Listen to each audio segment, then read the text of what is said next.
play separately in their respective games last round, and now here they are paired against each other, both sitting at 7-1. So playing for that 8-1 record, and would you look at that? A pitch, oh my goodness, pitching the Tome of Duplicity, a wonderfully hilarious card that no one plays. No, I remember at the beginning of at the premiere event in Vegas, getting past a foil. I was like, a foil majestic this late? Gotta take it.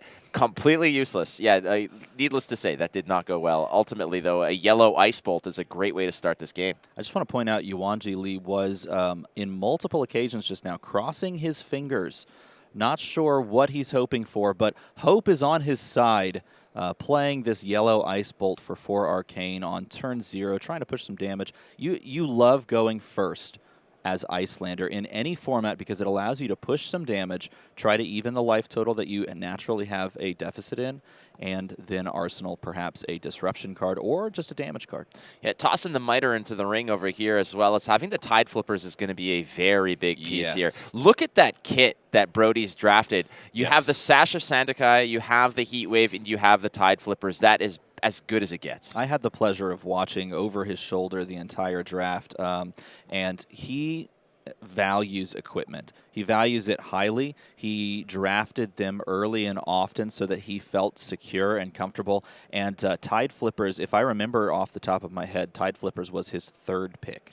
He was all sold out on FAB, and Tide Flippers is one of those things that if you play against Icelander and you have it, the entire complexity of the match changes. I mean, having Arcane Barrier in this matchup is going to be huge. Not having to rely on something like Quell, that's a one and done. Arcane Barrier is going to be there, tried and true throughout. Here's a brand with Cinderclaw, starting off the festivities here for Brodie. And again, when you're playing FAB in Limited versus Icelander, Icelander kind of really wants to go first sometimes, and FAB at the same time wants to go second to maintain tempo. So both players kind of operating at their optimal starts here. That's right. Play lines. They really want to end in their specific spots, and that's exactly what both players get. It's a really interesting fact, actually, the way that this plays out in this draft format, because Icelander almost always wants to go first. FAB loves going second, and Dromai arguably could go in either position depending on how you build that deck. Just a fun little interaction that you can kind of pick up the more you play the format. Brodie now holding on to an Oasis Respite as well as another attack, if I'm not mistaken. Couldn't get a good look at it ultimately. I think what he's thinking about here perhaps is, do you pitch to go fetch the Phoenix Flame at this juncture, or are you more so looking to maybe give up a card? I can't see what that other card is that he has in hand with the Respite, but it looks like he's going to go ahead and actually fetch the Phoenix Flame and create that 3rd Draconic Chain Link. That's one go again. Yep, and perhaps considering and weighing the possibility and the hope that you can arsenal that Oasis Respite and try to stem the tide of the damage that could be coming your way on your opponent's turn, because Icelander is something you do have to deal with considerably. But maybe he's going to choose to just play it at this juncture and try to stop the Icebind play here, which is just a single point of damage. It's blue from the arsenal. He's going to pitch here and just probably use the Arcane Barrier instead and be content to arsenal that Oasis Respite, as we were talking about. I think that's fine here. I think that Brodie against a very strong Icelander build right now is likely. It's not going to be balls to the walls, just go face and throw damage at the wall and see what sticks. It's more so, all right, we're going to try to keep our life total as high as possible. You don't want to get pinned to a situation where you can only play 1 or 2 cards because you have to maintain blue in hand to mitigate some of that arcane. Yep, here we have a huge play, choosing to use the Glacial Horns and the Conduit of Frostburn. The Glacial Horns freezes the arsenal, which is why that die, that 6 die there, is representing that frozen card. And Conduit's basically saying, if you take arcane damage, that card is not just frozen, it is completely destroyed. And then we have a yellow Aether Ice Vein representing 4 damage, and if it deals damage, which, by the way, it will force a pay 2 or discard. So an incredibly disruptive turn, because looking up at what Brodie has as far as Arcane Barrier plus Quell, he can only stop 2 damage. So this is guaranteed to take a card from his hand and destroy the arsenal. I don't know if he's holding on to another Respite here. I don't think so, but there's one in hand. Now, I'm curious to ask you here, Steve. Is there a situation, perhaps, if that's the respite in the arsenal, can he respond to the Glacial Horns, play the respite, and target something like the Waning Moon? You could, but it wouldn't necessarily help you because the Waning Moon, I mean, if it comes and swings damage, sure, it would probably stop it. But you wanted to use that on a value target, something like an Aether Ice Vein, and you just lose that opportunity. So an incredibly big swing here, forcing cards from hand, also forcing the Oasis Respite that I believe, even though it was perhaps a blue, still losing the ability to maybe stop a little bit of that damage. Absolute huge turn of events.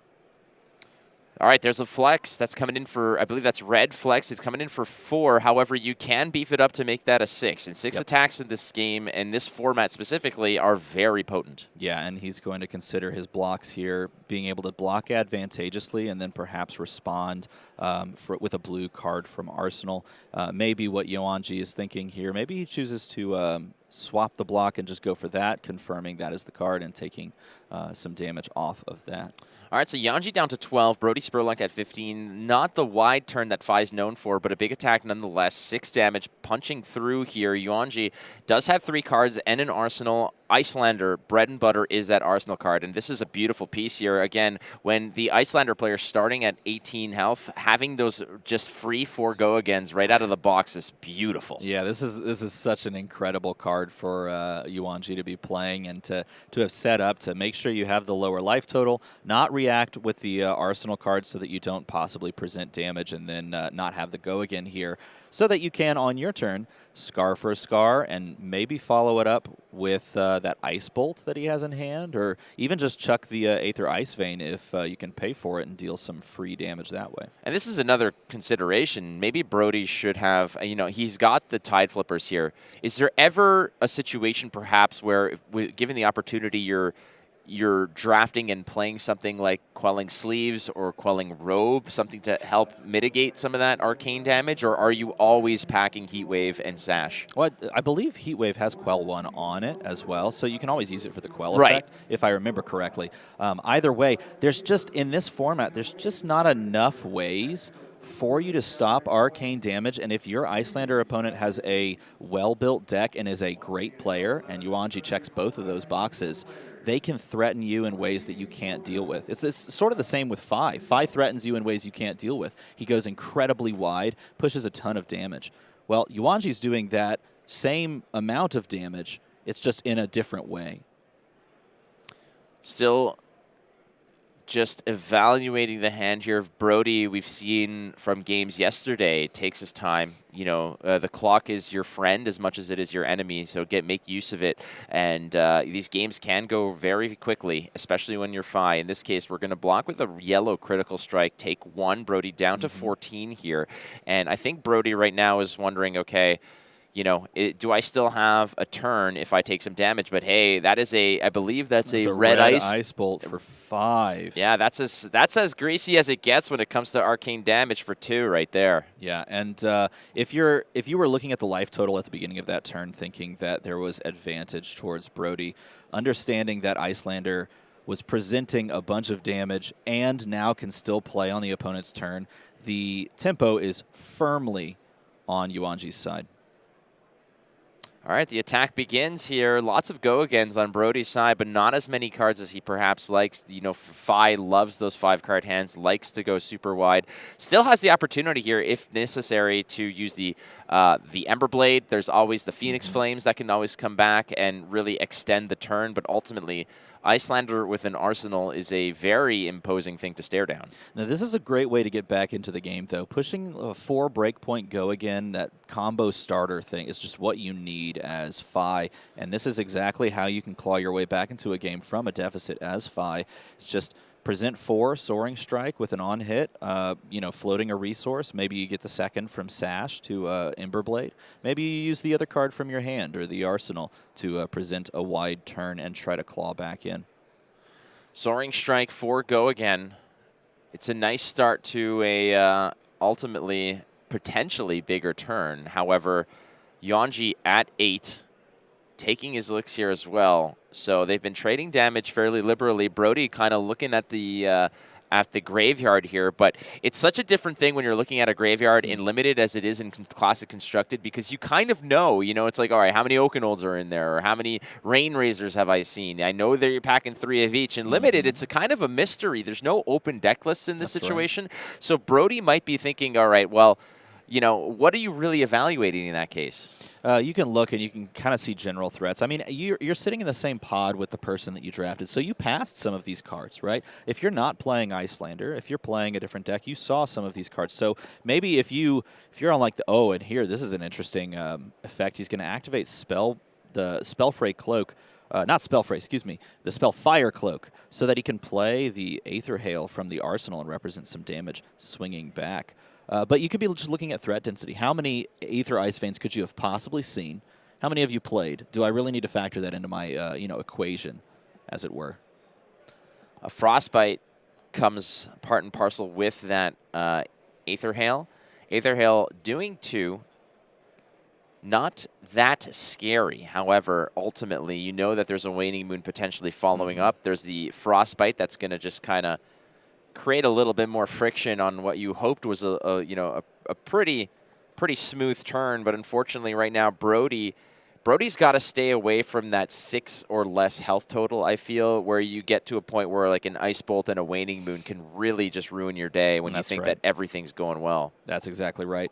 And here you're considering your options, and this play is an interesting counter play. You would think, okay, well, the turn's going to probably be over if you're playing this Breaking Point out, which doesn't actually have Go Again on it. But I believe because Breaking Point is just representing 2 damage, 2 attack, that you could technically Tide Flippers it if you really wanted to and try to get sneaky. I don't necessarily advise that because you immediately lose your Arcane Barrier, but perhaps the thought or the fringe play line is just causing Yuangi to maybe cover all his bases, or, and this is probably more relevant, he's trying to put Brodie on a 2-turn clock because, as you mentioned, most likely going to be following up with the Waning Moon here. And in doing so, representing a total of 5 damage. And if you go 5-5, you win the game. Sash of Sandakai just got broken there, giving an extra resource for Brodie. Sash of Sandakai is also one of the cosplayers, what they've brought to the party today. No way. Yes. You're going to see it. I did get a good look at it. There's going to be a cosplay contest going on in short order here in Charlotte. It's going to be a lot of fun. I believe I'm hosting it. You're judging it. That is true. So, that is going to happen. Sash of Sandakai is one that I peeped out just walking around, so that's going to be great to see. Ultimately, though, right now, another scar for a scar for Go Again. Yuangi just coming at him, hit after hit, baby. Representing the 4 with the Go Again, he's got, I believe, 2 cards in hand. No, 3 cards in hand, so he has a lot of value still ready. That Breaking Point, I apologize, was for 5. It is the Rupture effect that destroys cards in arsenals rather than the one that gains the buff. My apologies. I accept your apology, Steven. I appreciate that. It was representing 5, so a nice big chunk of damage, which is why we saw Yuangi drop to 3, enabling him to play this Go Again Scar for a Scar. And being at 3 for Yuangi is a different story than it is for Brodie. Brodie at 3 is a very dangerous endeavor for him to sort of dive into. Yuangi can always block stuff out. The damage is coming physical for Brodie. There's not many of those attack reactions that you necessarily have to worry about for Ninja. They exist, don't get me wrong, they definitely exist, but they're not highly valued, they're not necessarily terribly potent at all times. However, Yuangi at 3 can block out. It might still get dicey, don't get me wrong, but there's going to be a spot where Yuangi will be the one in the driver's seat here, and Brodie's going to be trying to hold on to cards. There's still the Quell from the Heat Wave that's still there, and at this rate, Steve, I think that the Heat Wave is a quelling piece. It's not going to be a buff to any Phoenix Flames. You need that as an extra cushion to perhaps land on if it gets really it starts raining arcane damage. Yeah, 100%. And looking at the composition of Brodie's hand, he actually does have an attack reaction in his hand. And when your opponent's at 3 and you have an attack reaction that could conceivably win you the game, you want to try and find a way to set that up. But the issue that you're running into is that you're basically being presented lethal right now. And it doesn't look like it. It's innocuous. But 4 again into any arcane damage into arsenaling a blue can present lethal in so many different ways. And so you have to weigh the options of how can I present lethal while also not being overextended and life total enough to just die. Playing against Iyslander is very uncomfortable because you have to be thinking 2 to 3 turns ahead, because it's not about the damage you're taking now, it's about the damage that you cannot prevent on the turn, when the turn flips back. Those are situations that you have to be aware of. What good players are always going to be thinking about what comes after this. What's the worst case scenario after this? This scar for a scar seems very unassuming at this moment with this life total, but it's what that represents after. This is just the prologue to a really nasty, a nasty story that I'm really not ready to read. And so he drops to 6, does Brodie, on that Quell. He used the Quell, as you had mentioned. He used the Quell on the Heat Wave, and he pitches away the Rapid Reflex, which, by and large is not a great attack reaction, but can conceivably win you the game if you play it. In this case, he drafted that about halfway through his draft simply for the fact that it pitches blue. And here's a use of the Quelling Slippers to try and mitigate that damage as well, because Yuangi's sitting at 3, and he's trying to present lethal, but 6 is a little bit of a taller order. 6 is nasty. It is absolutely nasty when we still have some cards to play here. The general number that you're looking for is the 5 breakpoint. As the Iyslander player, if you get your opponent to 5, then you can represent a lot of different lethals that they can't deal with very easily without those Quell pieces. Something like 2 damage from the Arsenal on an Aether Hail blue, followed by Waning Moon, and that pitches off of a blue. So you want to stay at like 6 and above if you're playing from the perspective of Brodie.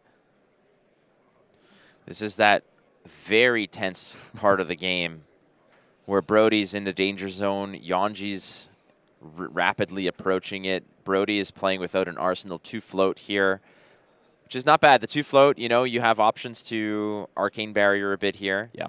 He was agonizing over this decision of using those 2 resources if he was, going to get lethal back perhaps. But really your only, I think your biggest number that you're watching is that 5 breakpoint because of things that could come for 2 and then follow up with Waning Moon for 3. I mean, a blue pitch with an Aether Hail out of the Arsenal and a Waning Moon, that's kind of the dream for a 1 pitch, right? It's 5, it's 2, it's a Frostbite, it's difficult. Well, that's the line that you're looking at if you're playing against Iyslander, is like, that's the only thing that kills me here.